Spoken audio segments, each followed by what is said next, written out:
बिस्मिल्लाहिर्रहमानिर्रहीम अस्सलाम वालेकुम। आज के क्रिमिनोलॉजी के लेक्चर में हम इंटेरोगेशन टेक्निक के सिलसिले में पीस मेथड पे और काइनेसिक इंटरव्यूज के ऊपर बात करेंगे। In England, police generally uses a less confrontational interview and interrogation method than is used in the United States. पिछले लेक्चर में हमने ये पढ़ा था कि यूनाइटेड स्टेट्स में रीड मेथड के जरिए या रीड टेक्निक के जरिए इंटेरोगेशन की जाती है और उसके सिलसिले में फिर कन्फेशनल स्टेटमेंट रिकॉर्ड की जाती है। और ये भी हमने डिस्कस किया था कि रीड मेथड या रीड टेक्निक एक बहुत ही ओप्रेसिव किस्म का, एग्रेसिव किस्म का इंटेरोगेशन का स्टाइल है। उसके मुकाबले में यूनाइटेड किंगडम में या इंग्लैंड में जो टेक्निक यूज की जाती है उसको हम पीस मेथड कहते हैं। और ये पीस मेथड रीड टेक्निक के मुकाबले में बहुत कम कॉन्फ्रंटेशनल है और ये बहुत सोबर टेक्निक समझी जाती है जो यूनाइटेड किंगडम में या इंग्लैंड की पुलिस जो है इसको अडॉप्ट किया हुआ है। द मेथड इज कॉल्ड, ये जो पीस है ये एब्रीविएशन है preparation and planning, engage and explain, account, closer and evaluation. तो ये पीस जो है वो एक्रोनिम है इन लफ्जों का, preparation and planning, engage and explain, account, closer and evaluation. तो ये 5 प्रोसेस हैं जिसके जरिए इंग्लैंड की पुलिस जो है वो इंटेरोगेशन अपनी मुकम्मल करती है। Under the peace method, investigator allows a suspect to tell his or her story without interruptions before presenting the suspect with an inconsistencies or contradictions between the story and other evidence। तो इसमें सबसे पहले जो accused है जिसको interrogate करना है उसको ये अपॉर्चुनिटी दी जाती है कि वो अपनी पूरी स्टोरी जो है वो सुना दे और उसमें जो इनकंसिस्टेंसीज होती हैं फिर स्टोरी में या कंट्राडिक्शंस होती हैं फिर उनको एविडेंस के साथ वहां पे कन्फ्रंट किया जाता है। Investigators are prohibited from deceiving suspects during an interview. वहां पे बिल्कुल उसको डिसीव नहीं किया जाता जिस तरीके से हमने देखा था कि रीड टेक्निक के अंदर उसको डिसीव किया जाता है। तो यहाँ उसको डिसीव नहीं किया जाता बल्कि उसको बहुत ओपन वे में उसकी इंटेरोगेशन की जाती है।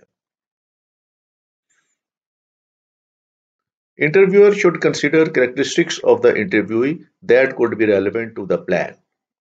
Cultural background could affect how someone prefers to be addressed। तो जैसे हमने रीड टेक्निक में कहा था कि वो सारी की सारी बैकग्राउंड इन्वेस्टिगेशन जो है वो करके उस एक्यूज के बारे में मुकम्मल मालूमात लेके फिर इंटेरोगेशन शुरू होती है। तो यहाँ भी पीस में वो सारी प्रिपरेशन होती है और इंटरव्यू के बारे में वो तमाम मालूमात इकट्ठी करके उसका क्रीड क्या है, उसका ओरिजिन क्या है, उसकी लैंग्वेज क्या है, बाकी सारी चीजें जो है उसकी बैकग्राउंड क्या है वो सारी इकट्ठी करते हैं। Interviewers may need to consider practical arrangements such as visiting the scene or the location of the interview। तो इसमें भी वो सारी क्राइम सीन विजिट और सारी चीजें इंफॉर्मेशन सारी की सारी जो क्राइम सीन से मिलती है वो इन्वेस्टिगेटर के पास होती है और उसमें जिस लोकेशन पे इंटरव्यू लेना हो वो भी उसकी भी प्लानिंग मुकम्मल करके तो उसके बाद ये इंटरव्यू शुरू किया जाता है।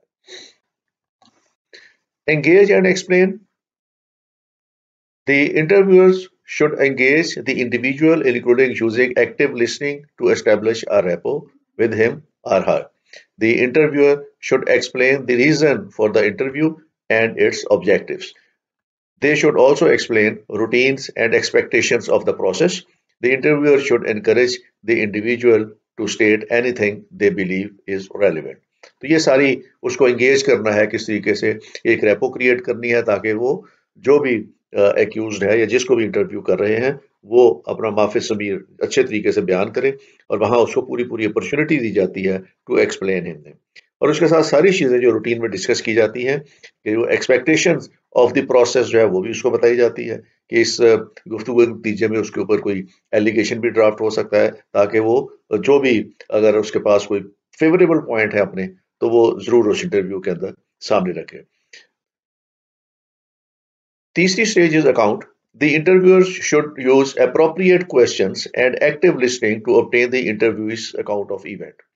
तो जो उसके हालात हैं जिस तरीके से भी उसने अपनी प्रेजेंट करनी है अपनी चीज को या अपनी सफाई में जो कुछ प्रेजेंट करना है या जो भी इवेंट हुए हैं उसमें उसने उसको अकाउंट फॉर करना है, तो वो इंटरव्यूअर उसको बहुत गौर से उनकी बातों को सुनता है और उसमें से वो तमाम अपने नोट्स लेता रहता है जो वो इवेंट्स को अकाउंट फॉर कर रहा होता है। Question should be short and free of jargons and can help to clarify and expand the account. अगर उस सिलसिले में किसी जगह पे कोई गैप आ रहा हो उसके स्टेटमेंट में, या कोई ऐसा पॉइंट हो जो क्लैरिफाई करने वाला हो, तो इंटरव्यू फिर उसके लिए क्वेश्चन कर सकता है और वो बड़ा स्ट्रेट फॉरवर्ड में उसको क्वेश्चन करेगा ताकि वो उसकी क्लैरिफिकेशन उससे ली जा सके। Multi part question should generally be avoided due to possible confusion and leading question should be used only as a last resort.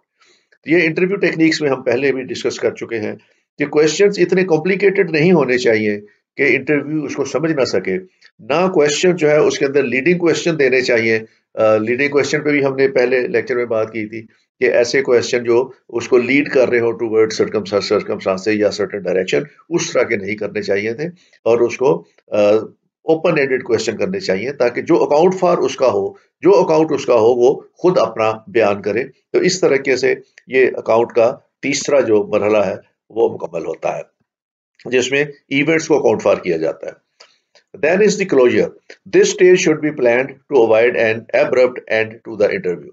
Interview का एब्रप्ट एंडिंग नहीं होना चाहिए और पीस मेथड के अंदर एब्रप्ट एंडिंग होती भी नहीं है। ये सारी की सारी एंडिंग जो है वो एज पर शेड्यूल होती है और उसको प्लान किया जाता है कि इस तरह जाके हमने ये वाली मालूमात लेने के बाद हमने क्लोजर करना है। कभी भी पीस मेथड के अंदर इंटरव्यू को एब्रप्टली क्लोज नहीं किया जाता। Among other things, the interviewer should summarize the person's account of event, allowing the person to make clarification and ask question. जब गुफ्तगू खत्म करनी है तो उसके गुफ्तगू के खत्म होने के बाद तमाम गुफ्तगू की समरी जो है या उसका जो क्रक्स है या उसकी जो मेन पॉइंट्स हैं वो दोबारा डिस्कस कर रहे हैं उस इंटरव्यू के साथ, ताकि अगर उसमें किसी किस्म की उसने क्लैरिफिकेशन करनी हो तो वो कर सके, या उसमें अंदर अगर वो लिखने वाले से कोई चीजें आगे पीछे हो गई हैं तो उसको दुरुस्त किया जा सके। तो ये भी उसमें सारा अकाउंट फॉर होता है और उसको एक अपॉर्चुनिटी दी जाती है कि चीजों को क्लैरिफाई कर सके या वो इवन क्वेश्चन भी कर सके। Then the fifth stage is evaluate. The interviewer should evaluate the interview to assess how the interview's account fit with the investigation as a whole, determine if further action is needed, reflect on their performance. तो ये evaluate जब interview मुकम्मल हो जाता है तो उसके बाद फिर इंटरव्यूअर जो है वो सेपरेटली अपने ऑफिस के अंदर बैठ के इवेल्युएट करता है कि ये इंटरव्यू किस हद तक हेल्प कर सकता है उनको और किस तरीके से जो पूरी इन्वेस्टिगेशन की फाइल उसके पास है, इन्वेस्टिगेटर के पास, किस तरीके से ये अकाउंट फॉर कर रही है और जो चीजें वहां से पता चली हैं इंटरव्यू के बाद वो कैसे फिट हो सकती हैं in the whole investigation process. और उसके बाद फिर इन चीजों को सामने रखते हुए इन्वेस्टिगेटर अपना अगला लाया अमल तैयार करता है कि अब फर्दर एक्शन उसने क्या लेना है। तो ये टोटल मेथड है पीस मेथड जो यूके में जो है वो उसको मेंटेन कर रही है। इसके बाद एक और हम इंटरव्यू करते हैं जिसको हम काइनेसिक इंटरव्यू कहते हैं। काइनेसिक cues are the non-verbal message that we use to communicate through our bodies. ये काइनेसिक cues हैं जो हमारी non-verbal messages हैं, जो हमारी बॉडी लैंग्वेज है या जो हरकत और सकनात जिसको हम बोलते हैं अपनी, उसके जरिए से ये चीजें अखज की जाती हैं। Examples of these include movement, include facial expression, gestures, postures and eye contact. तो इसमें ये बॉडी लैंग्वेज है हमारी, उससे बहुत सारी चीजें जो है वो वाजे होती हैं। तो काइनेसिक इंटरव्यूज मोर और लेस वो रीड टेक्नोलॉजी के नॉन वर्बल बिहेवियर के साथ मैच करते हैं और इनको करने का पर्पस भी यही होता है कि ये मालूम किया जा सके कि जिस शख्स को हम इंटरव्यू कर रहे हैं वो शख्स जो है वो डिसीटफुल है कि नहीं है।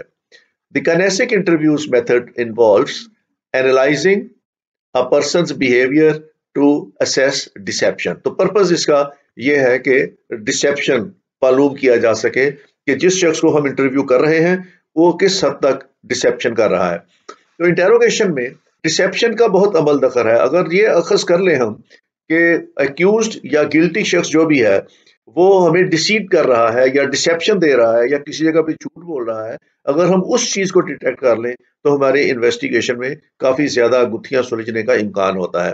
तो इसलिए ये काइनेसिक इंटरव्यूज जो हैं ये फोकस ही इस चीज पे करते हैं कि एक्यूज्ड इंटेरोगेशन के दौरान किस हद तक डिसेप्शन कर रहा है। अगर उसको ट्रेस कर लिया जाए तो बाकी मामला जो है वो उनके हल होने के इम्कान बढ़ जाते हैं।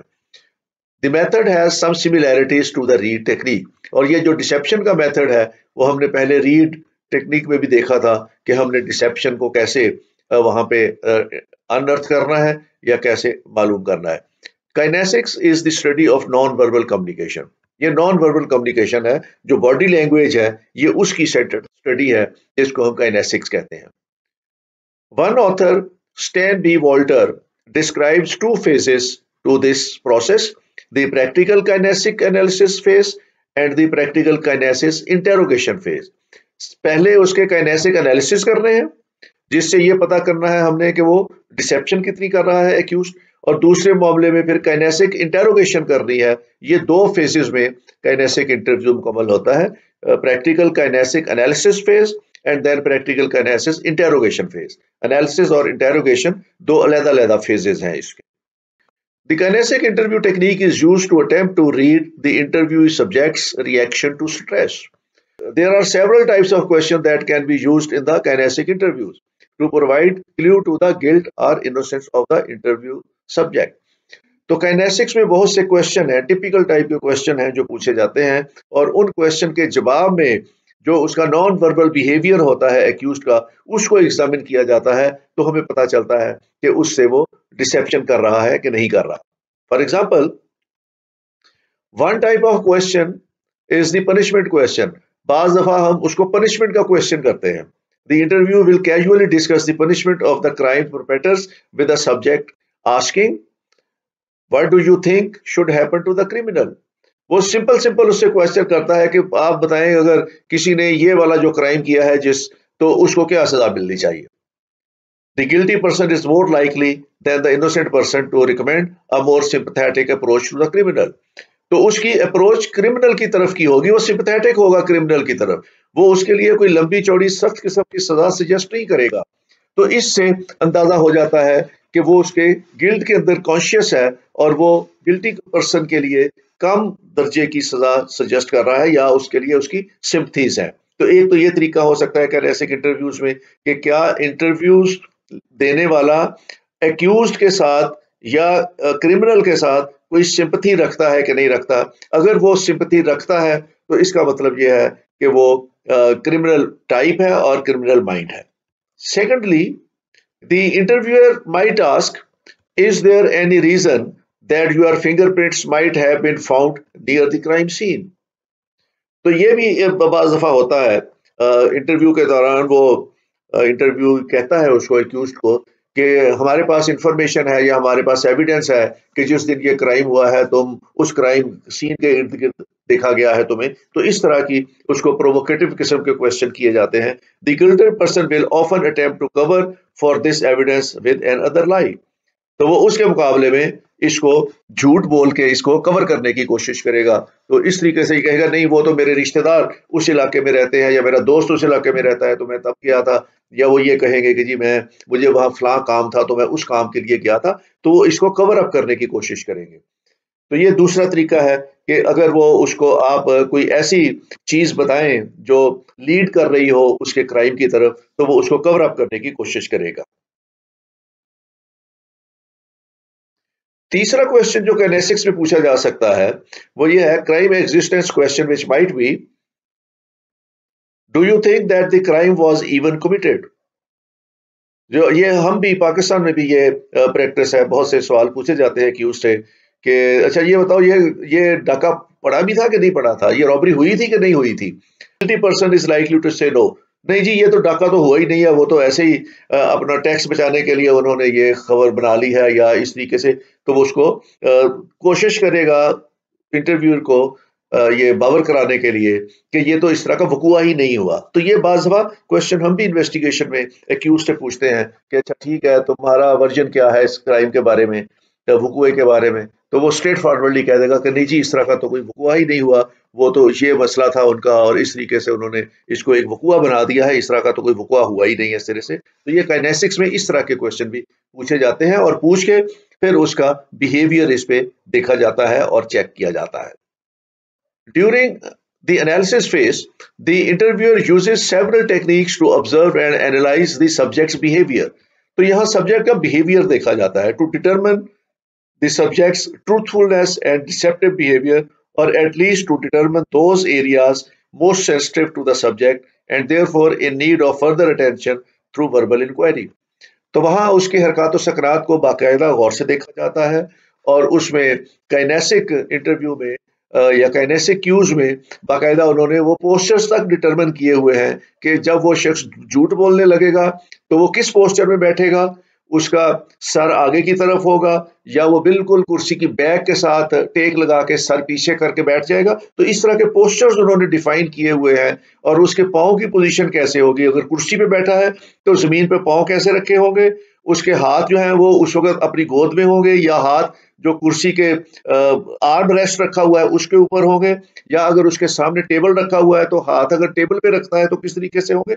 ये सारे काइनेसिक इंटरव्यू उन्होंने डिटरमिन किए हुए हैं और वो जो इंटरव्यू है उसकी हरकत और सकरात देखते रहते हैं with the passage of time. Question के साथ साथ वो अपनी पोजीशन कैसे चेंज कर रहा है, पोस्टर कैसे चेंज कर रहा है, और उसके बाद फिर वो उसको एग्जामिन करते हैं अपने पैटर्न के साथ कि इस वक्त उसने किस तरह का पोस्टर बनाया हुआ था और उस पोस्टर्स के कॉरेस्पॉन्डेंस उसका डिसेप्शन रेट क्या है। तो ये सारी चीजें जो है वो एक बड़े साइंटिफिक वे में उन्होंने काइनेसिक इंटरव्यू में डिटरमिन की हुई है। Walter describes 4 fundamental stages of the interview. वो इंटरव्यू काइनेसिक इंटरव्यूज की 4 स्टेजेस होती हैं। पहले ओरिएंटेशन, उसके बाद narration, then cross examination and then resolution.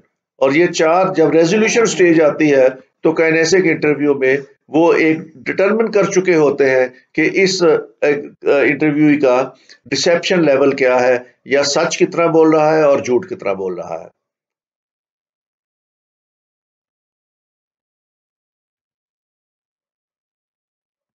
The investigator uses information gathered during the first phase to tailor interrogation for the specific subject. तो जैसे मैंने आपको कहा काइनेसिक इंटरव्यूज के 2 फेज होते हैं। तो पहले फेज में जो उन्होंने इंफॉर्मेशन गैदर की है उसके बारे में उसको सामने रखते हुए फिर वो इंटेरोगेशन का दूसरा फेज बनाते हैं। Walter describes the interrogator's task of breaking the cycle of deception. अब इंटेरोगेशन का पर्पस ये होता है कि उसका जो साइकिल ऑफ डिसेप्शन है, जो डिसेप्शन उसने की हुई है, उस डिसेप्शन के साइकिल को कैसे तोड़ना है। Once this deception cycle is broken तो उसके बाद वो फिर एक्यूज जो है वो अपना कन्फेशन जो है वो मान लेता है, अपना गिल्ट मान लेता है और उसके बाद वो कन्फेशन करने के लिए तैयार हो जाता है। तो बेसिकली इंटेरोगेशन स्टेज जो है, जो सेकंड फेज है, उसका पर्पस ये होता है कि एक्यूज्ड का साइकिल ऑफ डिसेप्शन ब्रेक करके और उसको कन्फेशन के लिए तैयार कर लिया जाए। This include confronting the suspect's negative response and emotional state. Walter outlines different interrogation strategies for different personality types.